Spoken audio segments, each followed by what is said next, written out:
C'est tout un plaisir, amis chers internautes de la TMS TV, vous qui nous suivez à travers YouTube. Ñu ngi leen di nuyu di leen di jaajëfal di leen di sargal et on salue nos internautes depuis Amérique ah et on vous dit hello everybody, good morning ah et vraiment ñu ngi leen di jox seen wàccuwaay yéen ñëpp. Et avant de commencer, on vous suggère d'aller sur YouTube à la page TMS TV. ngeen abonné bés cloche de notification yi pour jot suñu ay information di nuyu le khalife général des djinns ah ala Thierno Moulay Sow di nuyu njabootam yëpp di nuyu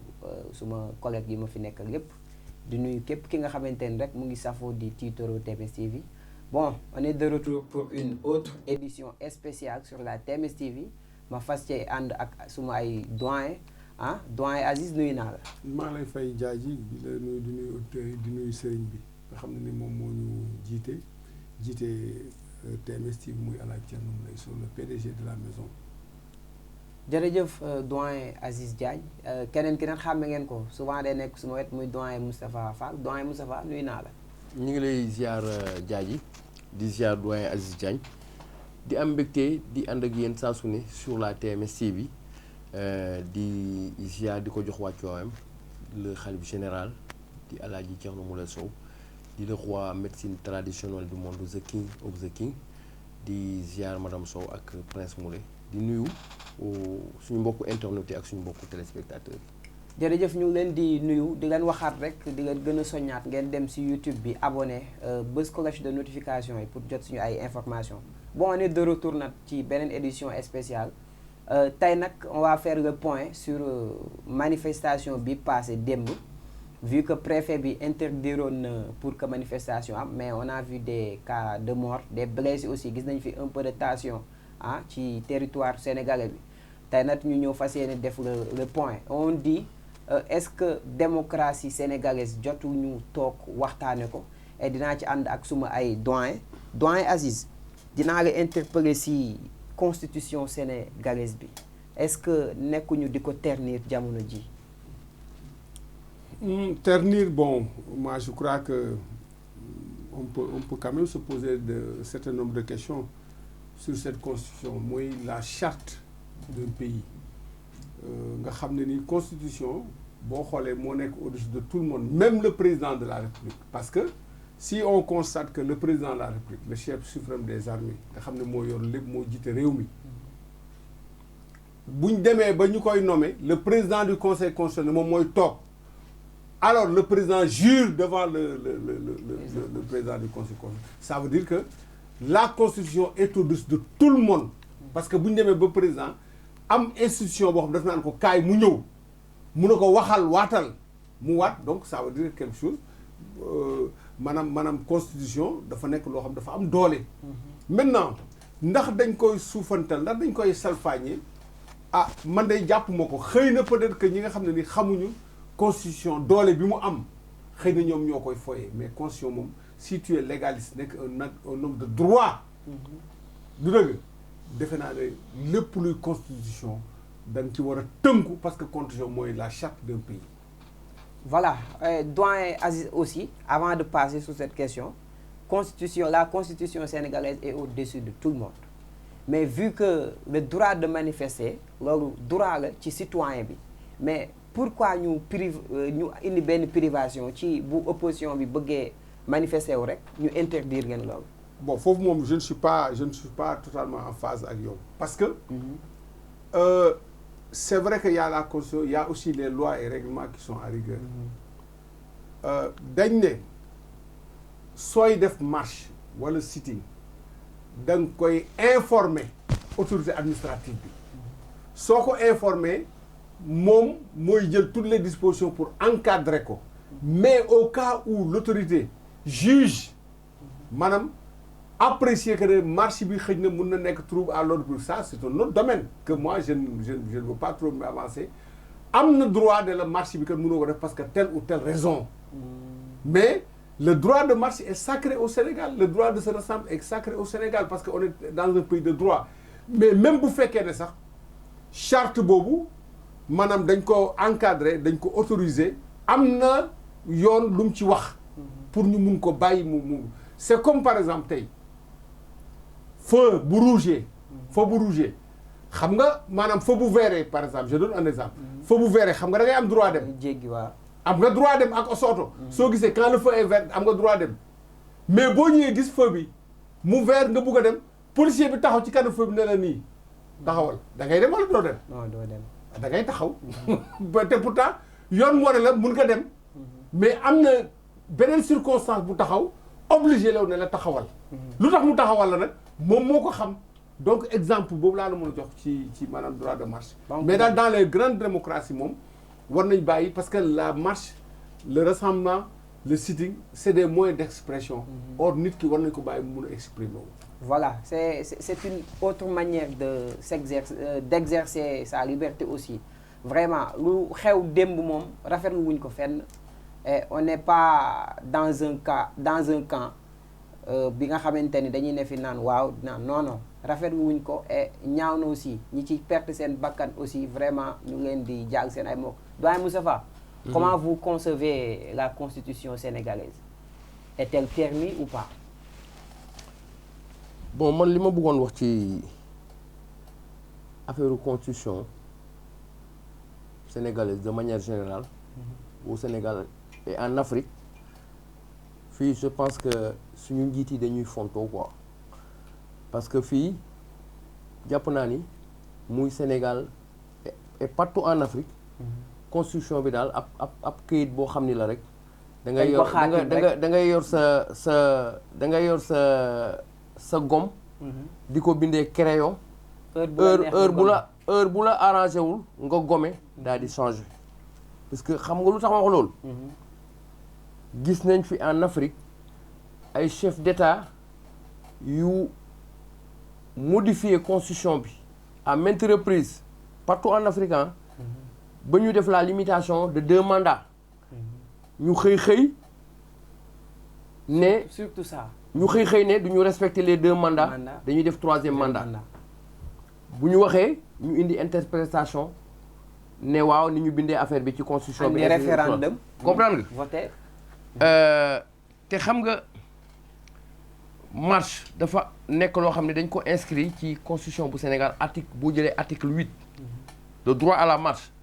article 8 bu constitution Sénégal dañ ko inscrire pour tout citoyen sénégalais am nga droit marche waxuñu de nga bind demander autorisation waroo bind demander autorisation de da ngaa war a yëgal le préfet l'autorité da nga koy yëgal ça veut dire que marche c'est une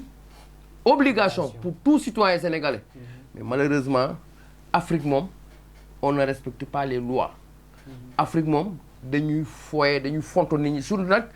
les politiciens moo xam parti au pouvoir wala opposition gis nga li xew démb au Sénégal vraiment defe naa ni c'est extrêmement grave loolu kenn du ko rafetlu on te parle de 3 morts bu dee benn na sax bëri na mois de mars y en avait 14 démb ñu ne la 3 morts ba pare ñaata blessé moo am entre Dakar ak Ziguinchor Ziguinchor moom la fa nekk ci ay blessé moom kenn xamul nu ñu toll ñi ngi actuellement dans les hôpitaux ba pare des blessés extrêmement graves combien de personnes ont été arrêtées 200 et quelques personnes ñaar téeméeri nit arrêté ci loo xam ni yow tey soo autorisé woon xanaa buñ ko autorisé woon boo autorisé woon tey li dee du am ba pare la nga utiliser ci ay moyens parce que démb on a dépassé beaucoup d'argent mais xam nga lacrymogène benn bu ñu sànni rek lacrymogène ça coûte 60 000 ñaata lañ ci sànni démb ça coûte cher te loolu ñun citoyens sénégalais ñun ñoo koy jënd parce que le budget du Sénégal la suñu xaalis la sa xaalis la xaalisu Abdou Aziz la xaalisu keneen ak keneen la te démb je pense que état bi nekkul ci dëgg waaw parce que état li mu interdit démb tegu ko fenn argument bi ñu joxe aussi teguñu ko fenn te xam naa bu ñu ñëwee ba ci kanam ci waxtaan bi danaa wax lan moo tax état bi lu tax mu interdit la marche tegu ko fenn. voilà mais aussi est-ce que état bi bëggu woon sauver Sénégal parce que tamit vu ci période tabaski bu ñu nekk et ñu bëgg organiser benn manifestation est-ce que njortoo ni ñuy def ñaaw téef yeeg yooyu dañ ciy booloo pour di def ay violence di sàcc ak yooyu est-ce que njortoo ni état bi loolu la bañoon moo tax autorisé wu leen ko. waaw mais xam nga marche pour man marche dañ koy encadrer. n'est-ce pas boo demee ba nga ne état moo la ëpp information moo ëpp ku fiy dox information. bien sûr moo la ëpp moyen donc état xam na ci ay semaines yi semaine wala ay weeri weer wala ci ay ati at bépp citoyen sénégalais loo bëgg a def état bi xam na ko ñu ngi lay teggi gët ku teg bëccëg bu ñu autorisé woon marche bi am nañ ay moyens pour encadrer la marche gis nga li xew démb te mu dégénéré parce que dañ ko autorisé wu te marche heure boo ko autorisé wu rek day gën a mais day indi frustration am na ñoo xam ni sax même bu fekkee ni yow la ñu àndal le fait que par exemple nga bañ a autoriser rek day indi sentiment de frustration ba pare ña nga xam ne ñooy organiser ña nga xam ne ñooy fippukat yi dañ ciy gagner en sympathie envers les citoyens sénégalais moo tax li xew démb xew te je pense que li xew démb état bi war na ci tirer ay enseignements te gisee fi ñu jëm nii non day gën a metti non parce que aussi saa yu ñu xëyee les tensions politiques là dafay gën a bari da ngay gis sax benn yëf bu jékki-jékki saay am dana am aajo bu saafara buñ ko def mais affaire bi daal dafa jël benn ascendance boo xam ne day gën a yéeg dafay gën a yéeg vraiment souhaité wuñu li Sénégal dëkku teraanga la te xaar ñu ko doyen Aziz est-ce que jàppoo ni le président Macky Sall est-ce que ni muy gouverner nii est-ce que ci yoon la ko teg. waaw bala may ñëw damay repréciser waat rek. il faut que ñu def la différence entre une marche et un rassemblement. Parce qu'une marche n'est pas forcément un rassemblement. Un rassemblement n'est pas forcément une marche. Marche mooy damay déparé de point A pour dem à point X ou Y. Loolu mooy marche. ba pare définir itinéraire bi fi ngay jaar. damay jaar ci VDN bi damay jaar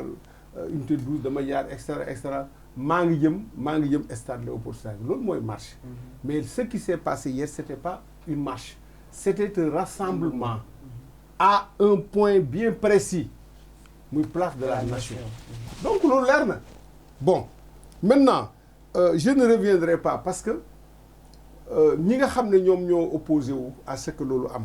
ils ont brandi l'article R60 du code électoral parce que code électoral moom moo tënk lépp luy rassemblement à caractère politique mu ne nangami fan avant ñuy dugg ci la campagne électorale tout rassemblement boo xam ne ni mën nañ ko jàppee ne dafay nuru propagande politique ou bien de promotion politique dañ ko tere. article boobu mu ngi ci c'est pas du samay wax de. mu ngi ci code non pas ci code électoral. article 60. ñoom loolu lañ brandir mais aussi buñ ko brandir pourquoi ils ont autorisé ils ont laissé sitting bële am parce que sitting bële amoon dafa dugg dans les mêmes dispositions dans les mêmes délais. Donc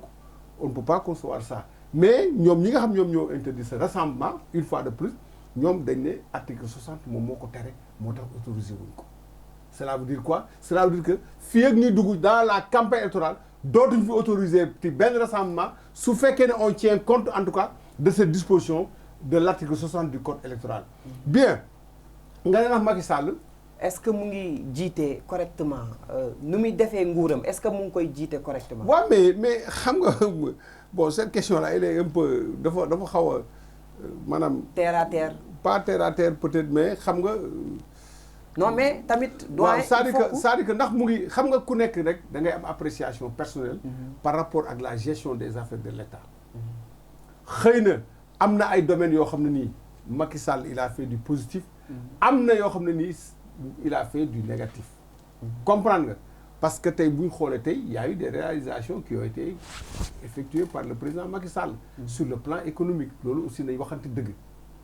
du dëgg nañ waxante dëgg parce que aujourd'hui tey lii ñu gis nii tey fii VDN bi jaar fi nekk fu woon. te ñëpp ne nañ VDN bi dafay prolonger dem bon am na fi yeneen bon bu ñu ñëwee sur le plan sportif ñun ñi nga xam dañuy yëngu ci sport. waaw voilà les infrastructures am na fi stade boo xam ne nii tey Afrique dañu koy ñëwee. en football et en basket aussi. Arène nationale depuis suñu indépendance pendant 60 ans ñu doon arène nationale au moins am na arène nationale donc ak yeneen yoo xam ne nii vraiment ñu ngi koy réaliser. tey le BRT gis nga ko mu ngi nii. ñu ngi ci mais ça c'est des réalisations de très grande envergure yoo xam ne nii ëllëg ñi fiy ñëw dañ ciy bénéficier wu. terre baa ngi fi ak yeneen Ila Touba bi. ñëpp gis nañ ne màggal Touba bu amoon vraiment benn yoon moo am yoon boobu gis ngeen c'était vraiment véritable casse-tête. Aujourd'hui au moins Ila Touba bi gis nga ko à coût de plusieurs milliards. Donc loolu duñ ne baaxul si baax na mais aussi sur un autre plan xëy na fi ma àndul ak moom mooy impunité bi nga xam ne léeg-léeg dañ koy faral di gis maanaam ku ànd ak Macky Sall ñaare da ngay nekk à l'abri de poursuites et cetera et cetera. boo àndul ak moom vraiment tu es exposé. Voilà. Donc loolu ba pare moom bi muy jël réew mi dafa waxoon ne buñ jaawale le parti et la patrie. waxoon na ko ba mu leer nañ. Cela veut dire que pour la gestion des affaires de l'État du ci dugal mbokkam du ci dugal kenn. mais ñëpp gis nañ ne loolu appliqué wu ko am na ci ay mbokkam yoo xam ne tey ñu ngi nekk à des niveaux de responsabilité. comprendre nga beneen bi mooy fi may daanelee mooy Moustapha junj na ko sànq cette question du 3e mandat. surtout ça. Pour te dire que moi je ne suis pas juriste. Je n'ai pas fait le droit constitutionnel. Mais aujourd'hui les juristes sont divisés par rapport à cette question du 3e mandat. Parce que le référendum bi fi watoon le 20 mars 2016 en 15 articles la woon.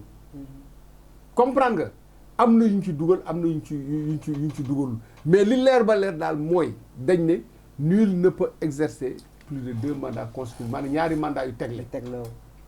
mais ay mandat de 5 ans parce que mandat yi 7 ans mu bu ko rabale à 5 ans léegi nag est-ce que disposition boobu dafay rétroactif maanaam rétroactif mooy day jël la nekkoon ci ginnaaw indi ko mu nekk actualité ou bien la nga xam ne passé na loolu duñ ko laal dañuy déparé à partir de ce mandat foofu la actuellement les juristes sont divisés sur la question mais daal su ma doon Macky Sall kilifa dafa am kàddu ci réew ba mu taxay wax ne du ma def ñaari mandat yu teg la bu mu xool ndax rétroactif na ndax interprété ko ndax yoon may na ko parce que si on retient l'histoire Ablaye Wade mi nga xam ne tey il avait tenté un troisième mandat il a été sanctionné à hauteur de 65% de suffrage moom moo tax Macky Sall en 2012 mu nekk président daal remplacé ko. Voilà aussi quand on dit la constitution est au-dessus de tout le monde est-ce que jàppoo woon ni jamono ji Macky Sall bu doon parce que le problème du 3e mandat n'est pas encore clair mais est-ce que jàppoo woon ni constitution bi ci boppam non foofu du ma d'accord ak yow le problème du 3e mandat est clair. Voilà maa ngi ñëw. le problème du 3e mandat non xam nga c'est clair xam nga mbir. dañ koy ñeme. Le 3e mandat est clair. Jean-Karim Fall. journaliste bi nekkoon journal bële. dina ñëw léegi sama xel. bi mu fi interviewé Macky Sall. avant muy décédé Macky Sall moo taxaw ne affaire mandat moom au Sénégal loolu moom romb mi ngi suñu ginnaaw du nekkatul lu ñuy discuter maanaam damm nañ caabi bi ba tekku fële. 2 mandats la yem. Ça ce sont les propos de Macky Sall. bu ñu ñëwaatee léegi ci lii Abdou Aziz wax ci problème entre marche ak rassemblement pour man benn la rek xam nga mbir mi lan la c'est autorisé ou bien c'est pas autorisé. booy def marche dañuy autorisé booy def rassemblement dañuy autorisé. Voilà, est-ce que intérêt. non defal ndànk non sooy def marche dañuy autorisé booy def rassemblement dañuy autorisé. état bi amul droit démb bañ a autorisé. parce que le communiqué du gouverneur taxawul. parce que ñoom dañu sukkandiku ci déclaration bu conseil national de régulation de l'audiovisuel muy CNRA. dañu interdire les organes de presse pour propagande fii ba campagne bi di ñëw ñoom ñu profité ci affaire bi boolewaale ci les citoyens sénégalais mais fii amul ci constitution Sénégal benn article buy wax ni de période allant de temps un citoyen sénégalais amuloo droit bañ a marche organe de presse yi la ñu interdire loolu ça veut dire que état bi dañu profité ci affaire bi pour anéantir complètement l'opposition amuñu droit interdire la marche li ñu wax ñoom état bi taxawul te gis nga dañuy fontoo gis nga nos gouvernants là muy l'état muy les autres pays en Afrique nos chefs d'état dañuy fontoo mais dañuy fontoo parce que fii ku fi falu suñu ay carte ñoo la fal mais bu ñu la falee boo ñëwee rek la charte réew mi da nga koy dindi football ko fële. voilà teg sa charte bopp. teg sa charte bopp teg li la arrangé te gis nga àdduna dara yàggul nguuru yàlla rek a dul jeex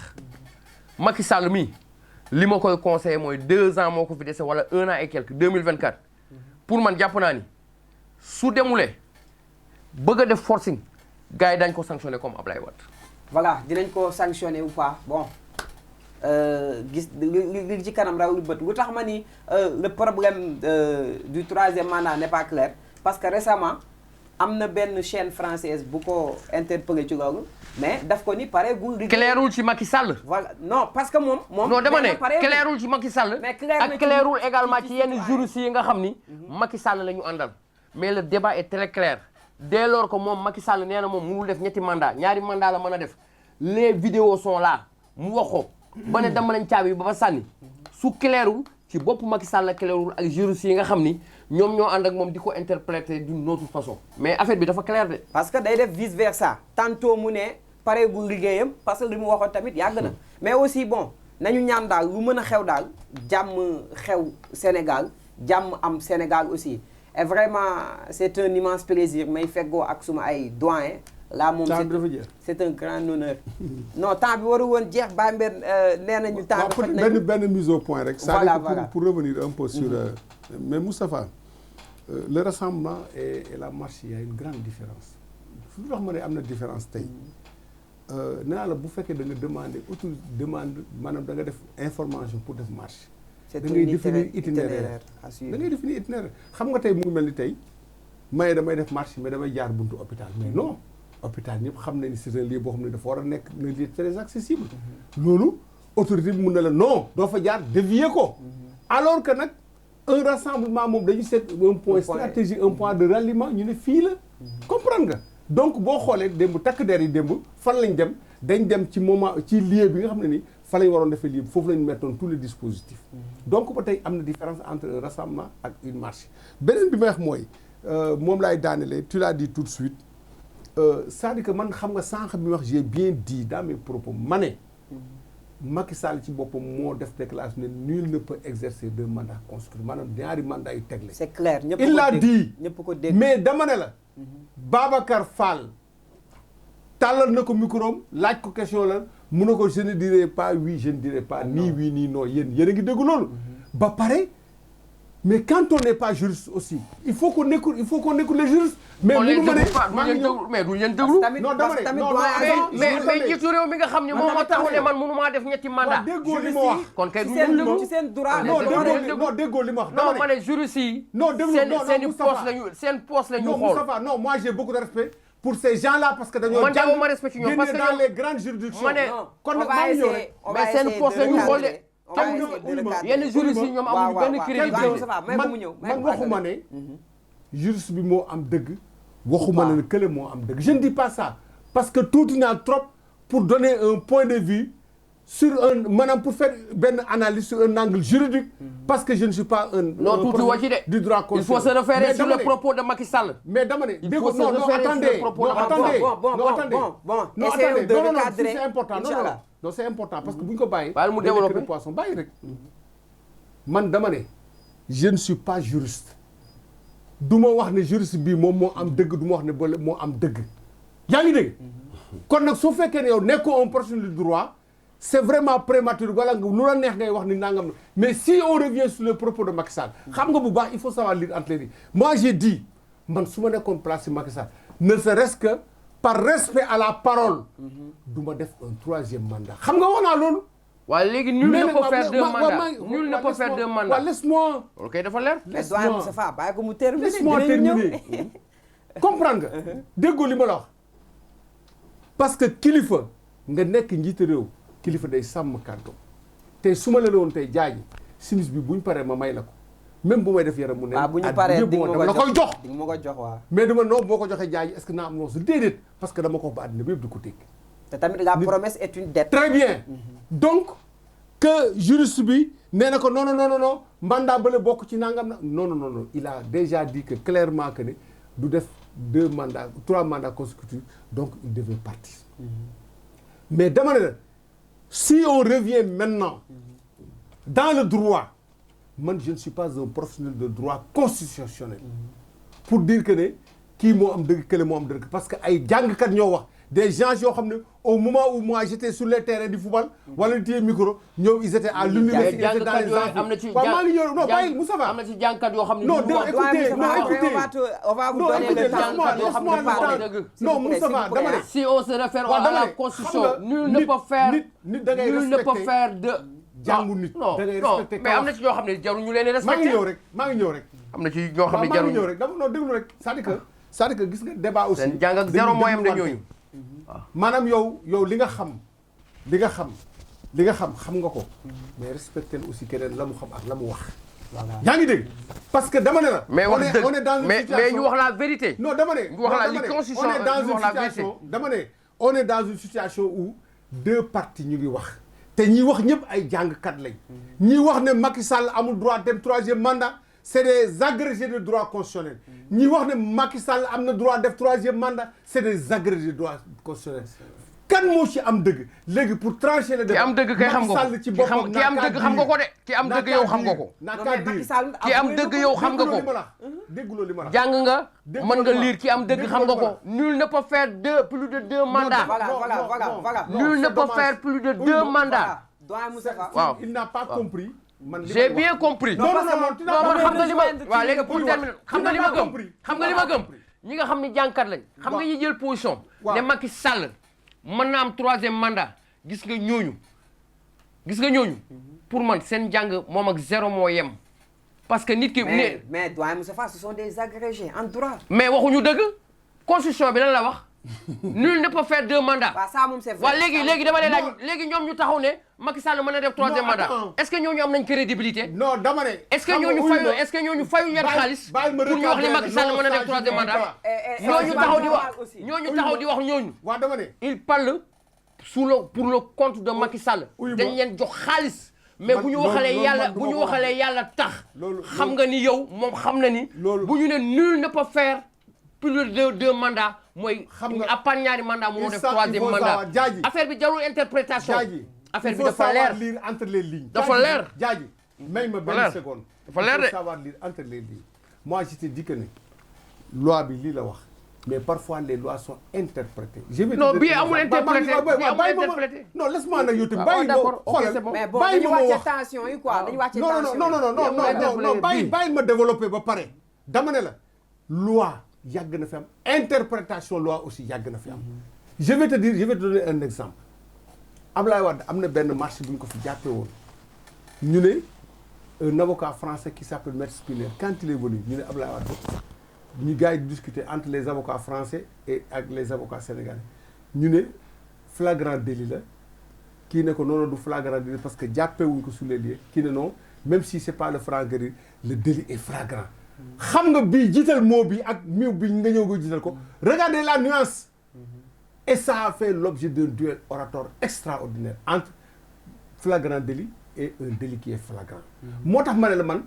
quand il s'agit de parler de droit du ma ci sori parce que xam nga lu tax mooy je ne suis pas un professionnel de droit tey parce que nee naa la ba nit ñi di def droit man leneen laa doon def mais man déggoo li ma la wax man nekkuma fi ne kii moo am dëgg nekkuma fa ne kële amul dëgg parce que je suis vraiment tuuti naa trop pour wax ne kii moo am dëgg mais benn bi ma lay wax mooy je le dis et je le redis encore dama ne ceux qui ont dit que Macky Sall a droit à un troisième mandat dañ ne cette décision, cette nouvelle disposition ne tient pas en compte le mandat qu'il a déjà consommé. Loolu la ñu wax comme argument. Il faut que les gens savent lire entre les lignes. Mais quand tu es là, nga toog ne diw amul dëgg wala diw dañ ko jox xaalis man loolu du ma ko wax. Mais dama ne je reviens encore pour clore man sama wax daana sama wax Macky Sall ci boppam laa wax le président la si entend su ma doon moom par respect à la parole donnée. Et à la population aussi. Très bien man du ma def troisième. Et à la constitution. Même même bu fekkoon ni tey dañ par des subterfuges wala par des interprétations dañ ne ko am nga droit traitement moralement il ne doit pas se présenter pour un troisième mandat parce que il a dit en face des Sénégalais nul ne peut exercer 3 mandats consécutifs pour rejoindre mon ami et frère Moustapha donc loolu laa doon daanele maa ngi leen di jéggalu téléspectateurs. Voilà, bon, c'est un débat et bon. di leen ñaanal yàlla et bonne continuation Diagne. Voilà, c'est un échange. Doyen Moustapha moom mu ngay rejoindre mais dafa mel ni yéen a ngi dem Touba. waaw kii at ci voie bi kii aw ci péage bi. ok léegi comprendre naa mais dama ne mbir mi. du lu ñuy sax débat. juriste yooyu di wax côté ñooñu di wax ni am na Macky Sall am na droit à un 3e mandat ñooñu sax kenn waru leen déglu xam nga lan la ñu war a déglu li ñu bind ci constitution bu bees nul ne peut faire plus de deux mandats. loolu mais ku fi ñëw naan la jàng la wala juriste la di la wax ay 3e mandat ne l'écoute même pas xamal ni kooku il parle pour le compte de Macky Sall. débat bi foofu lañ jëm. gis nga réew mi am na ci ñoo xam ne. dama jàpp que ni dañu bëgg a taal réew mi te gis nga la sëñ Fallou waxoon réew mi ku ko bëgg a taal yaay tàkk ànd ak réew mi dem. voilà et duñu leen ci bàyyi am déet te yàlla bëgg la aussi dëgg la et vraiment débat bi neex na on a assisté une échange très houleuse entre mes doyens et vraiment nii la. Instagram bi du waa APR sax. non xam naa Macky da kaa gis. non lu ci mën a nee naa su ma doon Macky du ma def 3e mandat kon kay man ànduma ak Macky. mais sax man je vous rejoins parce que quand on est là on doit pas ñu jël benn position dañuy wax de manière générale quoi parce que tamit bon opposition am na fi parti au pouvoir am na fi mais lu ci mën a am rek c'est le Sénégal qui gagne et on dit à son excellence monsieur le président Macky Sall yàlla jox na ko nguur gi jox na ko réew mi yaay jiite nangul nañ la ko mais respecter li constitution teg respecter li nga wax ak population bi respecter li nga dige ak population bi aussi opposition bi bu ñu leen di bu ñu nee rek fi mu ne nii dañoo war a lutter rek pour suñu démocratie di ci abuser parce que la fois passée seen rassemblement bi passé gis nañu le cas de Bara Dolly taxaw wax président lu ko neex loolu tamit dafay waaw yooyu moom dinañ ñëwaat benn voilà dinañ ci ñëwaat mooy l'opposition nan la ñu war a comporter woo voilà dans leurs activités politiques voilà loolu dinañ ci ñëwaat ànd ci ak suñu ay doyen mais lu ci mën a xew rek nañu xam ni Sénégal jàmm moo fi xaj dëkku teraanga la et on prie à Allah que ñi ci ñàkk seen bakkan mu xare leen aljana blessé yi aussi nañu jug di wax Sénégal benn bopp la kenn mënu ko xar ñaar et merci di nuyuwaat à la Thierno Moulay Sow merci à doyen Aziz Diagne c'est un plaisir et mon ami à mon doyen Moustapha vraiment yëkkati na ci ay propos yu am sens di nga jox dig daje ba beneen sur la TMS TV